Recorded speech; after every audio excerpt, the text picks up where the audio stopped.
لله العظيم وبه نستعين وصلى الله على خير خلقه محمد وصحبه أجمعين أما بعد فقد قال الله تبارك وتعالى في القرآن الكريم أعوذ بالله من الشيطان الرجيم بسم الله الرحمن الرحيم الرجال قوامون على النساء جناب صدر اور امت مسلمہ کے شگفتہ پھولو، خدا قدیر کا فرمان ہے الرجال قوامون علی النساء کہ مردوں کو عورتوں کے اوپر حاکم بنایا گیا ہے۔ اللہ کی عزت زمین پر مرد اور عورت دونوں ایسے لفظ ہے جن کو جوڑنے کے بعد ہی کسی انسان کا تصور کیا جا سکتا ہے۔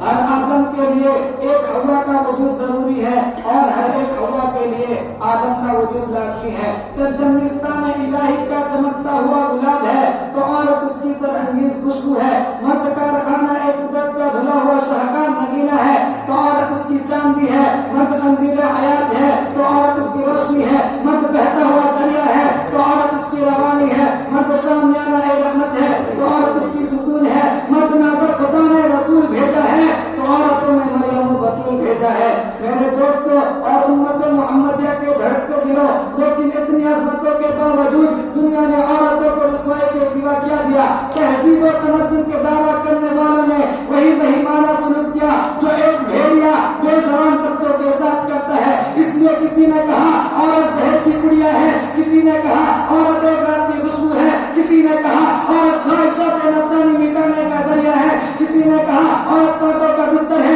کسی نے کہا عورت قدموں کی دھول ہے۔ مگر پیارے دوستوں، ہوش سے کام لو، اسلام اور پاک و صاف مذہب کے علم بردار، تو جہاں کے سردار، آمنہ کا لال، عبداللہ کے لخت جگر، بنو قریش کا چمکتا دمکتا سورج جناب رسول اللہ صلی اللہ علیہ وسلم نے فرمایا، ارے اے نادانو، عورت زہر کی پڑیا نہیں، عورت ایک رات کی خوشبو نہیں، عورت خواہشات نفسانی مٹانے کا ذریعہ نہیں، عورت استعمال کرتے پھینک دینے والی چیز نہیں، عورت قدموں کی دھول نہیں، بلکہ عورت تو جنت کا پھول ہے۔ عورت تو شوہر کی خدمت کرنے میں سچی تصویر ہے۔ عورت تو مردوں کے لباس میں عمدہ باحیا لباس ہے، جس کو قرآن نے صاف طور سے بیان کیا ہے، ان لباس لکم وانتم لباس لہم، عورت تمہارا لباس ہے اور تم اس کے لباس ہو۔ کہاں ہے دامن اسلام پر کیچڑ اچھالنے والے؟ کہاں ہے تعصب کا چشمہ لگا کر اسلام کا جلوہ دکھانے والے؟ کہاں ہے مقدس مذہب اسلام کے بارے میں یہ افسوس درناک بات کہنے والے؟ کہاں ہے پاکیزہ مذہب اسلام کو داغدار کرنے والے کہ اسلام نے عورتوں کے حقوق کو پامال کر دیا ہے، عورتوں کے قدموں میں مجبوری کی بیڑیاں ڈال دی ہے، عورتوں کو گھٹ گھٹ کر مرنے کے لیے چھوڑ دیا ہے۔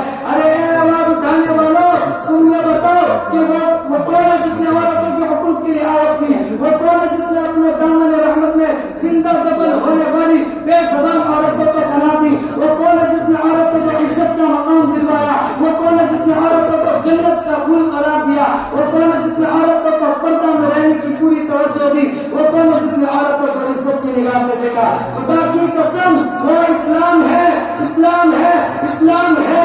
ارے اسلام نے بھائیوں کے ساتھ بہنوں کے حقوق کو بھی ماں باپ کے مال میں دلانے والا ہے، بیوہ عورتوں سے شادی کا رواج دلانے والا ہے، عورتوں کو غیر محروموں کے ساتھ بات چیت کرنے سے روکنے والا ہے تاکہ الفتنۃ اشد من القتل کا مصداق محور نہ بن جائے۔ لیکن ان سب کے باوجود آواز لگائی جاتی ہے کہ اسلام نے عورتوں کے حقوق کو پامال کر دیا ہے۔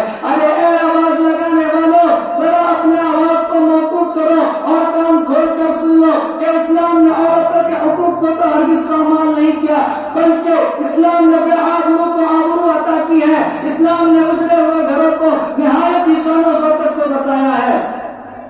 محترم حضرات، حضرت ابراہیم علیہ السلام کو اسی ماں نے جنم دیا، حضرت موسیٰ علیہ السلام کو اسی ماں نے جنم دیا، حضرت اسماعیل علیہ السلام نے اسی ماں کا دودھ پیا، حضرت عیسیٰ علیہ السلام کو اسی ماں نے جھولا جھلایا، حضرت یوسف علیہ السلام کو اسی ماں نے پال پوس کر بڑا کیا۔ الحاصل پوری کائنات کے لوگوں کو اسی ماں نے لوڑیا دی۔ انبیاء کو دیکھیے اس کی گود میں، اولیاء کو دیکھیے اس کی گود میں، علماء کو دیکھیے اس کی گود میں، شہداء کو دیکھیے اس کی گود میں۔ وہ عورت سیرت نگاروں، مقرروں، خطیبوں، دانشوروں، ادیبوں اور کلکٹروں کا مرکز ہے، مولویوں، ماسٹروں، بچوں اور بوڑھوں کا مقصد ہے۔ عورت مرد کو پیدا کرتی ہے جسے بشر بھی کہا جاتا ہے، اور وہ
دیا. انہوں نے اس پاک اور مقدس شریعت کا لحاظ نہ رکھا بلکہ شریعت کے پاک ڈور کو ہاتھ سے چھوڑ دیا.